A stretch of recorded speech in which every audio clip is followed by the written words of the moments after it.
but just last year, because you normally have to be African American or some other American description to be part of the board of 𝑘𝙬𝙤, I was appointed last year as a board member, and I co-chair their International Affairs Commission because of my international experience and track record and reputation. A lot of people don't like me because I speak up, I speak out against not just oppressors, but the internal oppressor. But that's what it is. So it covers the whole of not only North America, but the Americas. Any other comments, questions, observations? Got here, and then here, and I think that might be it. Yeah, I mean, I'm happy to listen to you, and this America really need to listen to. So there's interest in hearing more from you. You hit a few points that really and truly I find interesting. I mean, like, I'm from Jamaica, and I know that whenever time we have emancipation, I know how they celebrate that. Well, over here, when you have Reparation Day, and people have that march, I see where that march it end up involving a lot of followers who doesn't really know what that day is really about. True. When you mention about reparation, it's not about money. No. Also about money. No. Huh? I said also about money. Yeah. Not just about Not just money. about money. Yeah. But most of the followers taking that they're there just to get some money. Now the next thing where I know where black people in a whole, our race and life can never be better until we are truthful to our own self. Until we are truthful, then we can end up express our feelings in a very truthful manner, and we can end up teach the rest how to move on from where we are. So, thank you very much for all that information. Just before you stop right now, okay? Just before you stop, what do you mean truthful to your own self? What do you mean by that? Well, black people bias. Explain yourself. But when I say black people bias now, there is a lot of time when a black man knows the truth about things that's happening. But what he will do, he will more be a wagonist because he is so hypocritical. Yes. Long time He's not plain. He's not plain and straight. How many people, how many of you can sit down in a group of people and speak the truth? Like if you have something to say about that man coming, you wouldn't say it while we're here, you say when you go outside. I respect that. It's society. So we are talking about the hypocritical act To an extent. that we black people still carrying around. And that's why that's why it come like with a stop one place and ain't open. Yeah. That's huge. Okay. Okay, here and then here. Yeah, Empress, it is really a pleasure, and it's been so enlightening and informative and everything. And I've met you before. Many, a few times. But anyway, I found very interesting about, what you were saying about what you do in different countries, and the whole aspect of everything what you do. But I feel it's also your courses that you do, because I've looked around for people such as yourself, and it's only once a year on the Reparation March I could find you, or and you go somewhere like the US, there's an activist on every block. Look at the what do you call it, Black Lives Matter, even though we don't, there's certain aspects of that we don't really, but it's so hard to find activists in this country. And why is it so hard? there are activists out there. I've met many, but it's like they go back in their shadow and then they come out and you would only see them when something big is going on, and then they'll go back and then they'll come out. It's really needed. I'm an activist myself, but I can't be an activist on my own. You understand? It has to have many people on the same length. And also, it's not a thing of one person, because once you take the head, the whole, everything falls apart. It has to be each one teach one, and everybody collectively, in order to make a change. You can't do it one person, because they'll go for that one person. As you know, it's been through society. Yeah, like from the example. Thank you. Yeah. I'd just like to hear your response to that, actually. Yeah, sure. So, first of all, comparing so the US to the UK is quite different, right? Because the US has had like historically black institutions, you know, historically black communities that were pooling their resources, that could, because activism needs to be resourced, yeah? Whether we get paid, I don't get paid for my activism, but there's money, cost involved. Every time I travel, somebody's got to pay for that. My time going out educating people, advising people, because I advise, you know, NGOs. Well, an announcement will come up, but in terms of recently, you know, the Church of England has come up with, you know, its own report, and I've been appointed as one of the 14 people who are going to be overseeing the fund that they're setting up of £100 million. As they're not calling it reparations because they're afraid of that term. So they're talking about investment. You know, they want to invest in black communities. So even to that level, I'm working with many of these organisations. This year? Sorry to cut you. Was that this year? Yeah. This year, January, the Church of England. There's a reason for that. There's a reason for that. Sorry? There's a reason for that. No, because they've just appointed a group of 14 people who are on that to help, you know, work out what they call the theory of change, criteria, and so forth. I mean, they'll be coming out with a press release this week. And sorry, just to cut you on that, as people sucked up the money for the consultation and all of that, or their money, what I'm trying to say is people take money just to even work out exactly. whichever way. Well, we're going to be meeting as an oversight group to the Church Commission, because I had to go through an interview, a very vigorous interview, and I didn't think they was going to take me anyway, because I thought they thought I would be too radical. So in the interview, I just told them the truth, because I just thought, well, you're not going to take, I'm just here, I'm just turning up to show you people like me will apply, so that when I go out there and chat you, I can say, yeah, I went through it. That's what I can say. And actually, the feedback I got was, thank you for your challenge. Because me and a sister, who is one of the church commissioners, who's very business orientated, and for her it was just about money, and she was talking about Stormzy's, and it's a good example, whatever, and funding individual entrepreneurs, and what do I think about that? And we were having differences of opinion. You know, the two white women were watching me and the sister have differences of opinion, right? But I just had to keep coming back and tell them, well, it's because you are uneducated about reparations. Because when I know something, I don't care who you are, I will tell you, right? So I'm saying that I do work with that. I'm working with the Joseph Rowntree Charitable Trust, who again received an endowment due to enslavement. I'm working with the Good Ancestor Movement, that work with individual wealth holders. I'm doing a lot of work with charities and foundations who are now taking up reparations, and my expertise is reparations.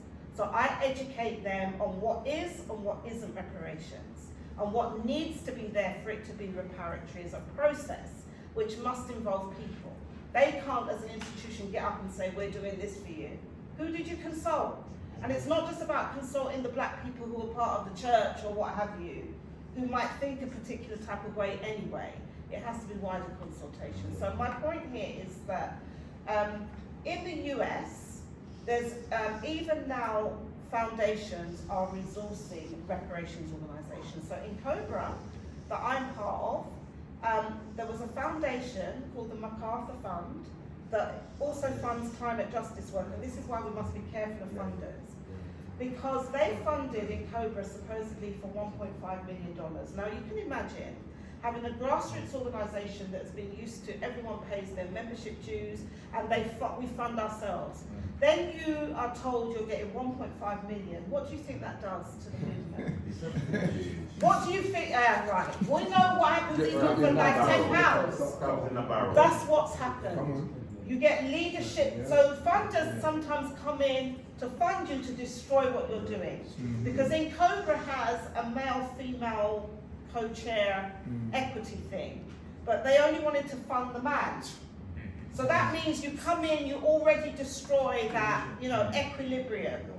And it's caused so much of people just coming into 𝙬𝙬 because you've got money, and everything is, I need to be paid. And whereas people like me, I'm used to not getting paid for the work that I do as a reparationist. Yeah, and it comes down to this issue about the differences, because in the UK, similar thing, the March process around the 1st of Mosiah, which is like a very visible day. But some people, to be quite honest, you're right, only get excited and interested around the 1st of Mosiah. People like me work 365 days a year, okay? It is impacted my family, my relationships, because the movement is my life, okay? And anybody that comes around me just has to overs that, yeah? I've lost jobs, including the Society of Black Lawyers, which is where I was when I started out, for my reparations activism. My last full-time job in 2010 was for the Women's Resource Centre, lost that too, because of my reparations activism. And I decided after then, I'm not working for nobody. I then, had to call on the ancestors, because I was like, if you want me to do this work, you have to provide a lifeline. And that was me getting accepted to do my PhD, when I don't have a master's, which is normally you have to have a master's to do a PhD. But I went to them and I said, I've got the knowledge because I've done it. I'm an activist. Here's the newspaper articles, I've been here, I've done this. And they were so impressed because they'd never heard this history. They offered me one of 2 bursaries, which was for full-time until 2015. That's how I've survived. I live like an abolitionist. People literally, because of my knowledge, will pay for me to go all around the world, and they'll put me up. Sometimes I share, sometimes I sleep on people's floors, but there's never been any money. And I've never received any funding. Yeah, that's the nature of how hard it is. Because even if you have good funders, they are not resourcing this movement. But that is going to start happening. Because a lot of them now in the UK are following the US model, but we don't want them to follow the bad practices. And that's why we have to have our stuff tight. Yeah? Because trust me, when the money comes, all those divisions, you're going to see the most ugliest side of ourselves. Come on. That's what happens, and that is our story as well. The divide and rule, the crab in a barrel, and because we're so much into surviving, we think that what they're giving is enough. Let me tell you, even that figure the Brattle Group worked out, I'm working with an Asian economist, yeah, because I work with a lot of Asians who are supporting this movement. Somebody called 𝙬𝙬𝙜𝙤, and he's worked out that in terms of the spoils of colonialism, we don't just look at what a finite sum for what they took historically. We have to look at financial markets today. $76 trillion gets traded every day. That is the true value of, if we were to add that, that's one day, 76 trillion. Not Brattle Groups up to 133 trillion for a few hundred years. That's the money that is making this world go around. And it's that we have to tap. And he is advocating something that Mia Motley, Ruto in Kenya, and Cyril Ramaphosa are also now advocating in South Africa, a financial transaction tax. Because if you can get corporations and even countries that are wealthy to even donate 1% of what they are extracting, that money could end global poverty across the world. They know this. But it's about power, and we also know what happens when we start trying to take back control. They assassinated Gaddafi because of that, because he wanted to implement the gold standard with the dinar. Somebody else who I met in my travels when I went to Libya in 2006, right? So we know economic hitmen and economic warfare follows this discussion about reparations, and that's why, even in terms of our people, we have to raise the education so that we're not just making demands that they are just going to use our grassroots energy, and then the elites go and sit down behind closed doors and say, yeah, fund us here, pay us our university salaries. But you're still teaching a Eurocentric curriculum, yeah? You're still saying you're the University of the West Indies. What is the West Indies? Yeah? Columbus got it wrong. It was not the West Indies. So this is the thing, if you have professors of history and you have the most elite institution called the University of West Indies, it tells you they need to decolonize their minds. So this is what we're talking about. So the point here that I'm really trying to emphasize is that it's really hard because one, the people who've most been driving this issue are the most marginalized and the most impoverished. We don't have the resources. You mentioned BLM. Let's talk about the hundreds of millions of dollars that have been funded from Soros Foundation, Democratic Party, to again reinforce a form of US, American, and European hegemony with Black Lives Matter. Just follow, look at who the funders are. So nobody's going to fund our liberation, because if we were to truly stop them taking the resources out of the mines in Africa today, it's over. Europe falls, and they are not just going to sit by and let that happen. So that's why we need the military, we need our self-defense, we need our soldiers, and I don't just mean physical fighting. Art of war. The best wars are wars that you don't even fight on a battlefield, because that's what's happening to us. We are being warred upon. So that's part of the challenge, getting our people, and I can say, last couple of years, we've always struggled with security and stewarding for the First of Messiah. Normally, we have sisters, but obviously a lot of men traditionally do this type of work. It's volunteer work, none of us get paid. Do you know how many of our brothers are not showing up? I know. We can't even get it's meant to be 1 steward per 50 people. We can't even get 15, 20 stewards. Last year you got there was some South Americans. Yeah, because other people are now coming and helping, because our brothers, and this is where the rot has seeped into our community, because a lot of our brothers are saying, well, how much are you going to pay me? And we're like, with what money, bro? We pay to put this day on. We fund it, we fund the speaker sound system, we are meant to pay for the square, but from 2019 we said we're not paying you, Lambeth Council. Why are we paying you when you've passed a motion on reparations? And you give other Windrush Day, veterans, you let them use Windrush Square for free, but you want us to pay you. No, we're rebelling, we're not paying you. We're taking direct action, and we're taking these streets for the day. That's what we're doing. But when we're calling our people to get into the road, which could make us get arrested, they're frightened. They're frightened. Men, and it was, I have to say, it was the women who got out into the road. And then we had XR people who came along saying, okay, what do you want us to do? We block roads. We're prepared to get arrested for this cause. And then we have our own people saying, well, yeah, why are you working with white people? We're like, well, where are you? So this, I'm just being real with you. I'm not telling you no lies. But when you look at the tribes, the 12 tribes, the South Americans are in that category. And so they have these same issues of persecution and everything, and they tie into that. But obviously we're not looking into their their reality, their true reality or whatever. So So I'm just telling you the truth, it's not easy organising our people, and we've become very cowardly. I have to say. Yes.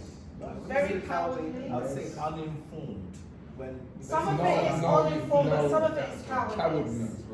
Final Let's say words. how it is. We have to wrap up. Please, Cowardly. final words. I mean, we could go on. We could go on. Let's go with that. I've Cowardly. got to say, please come again. I will. You I need have to. to. I have been No, you invited need to to. come again in a few months, isn't Get what? Yeah. Not When- few months, but soon. And Soon. definitely for the show, I even pay for your ticket. No, but hold on. She's gonna turn the whole play upside down. She's gonna turn it. Because you know what? Because you know what? I could be there. And She can't be a member of the no, community. no. I could be there, and I could look at her, and I could get inspiration, and I could talk. You know what I mean? Of course you can. And I could look at her, and I remember what she was saying on this very day. You know, very distinct. You just want her on side. Young man, So sit Tony's down. trying to close us out. Can we give a round of applause, please? Wow. All I can say is that I just want to say thank you so much, and all of us. Yes, I'm speaking on behalf of everybody, but Sorry, before you close out, I'm coming back if 5 of you will turn up on the 1st of Messiah. This is what's just been suggested. how many hands up? We turn up on the So, phone. I'm not coming back unless I Hands see up, someone hands on up. the 1st of 1, Messiah. 2, 3, 4, 5, 6, 7, 8, 9, 10, 11, 12, 13, Excellent. 14. So I will see you. We need you on the day, right? And that's, I feel good knowing that I see you there. Because we have our planning meetings this time on a Monday for the 1st of Messiah. And I had to tell them, sorry, I can't come to the meeting because I'm coming here to talk to our brothers and try to drum up some support for the 1st of Messiah.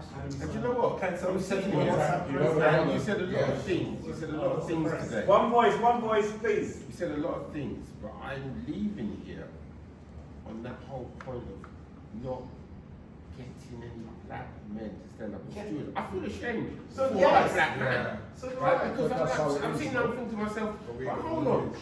We've got the big talk, right? But when it comes down to the action, it's the same repeated story through history.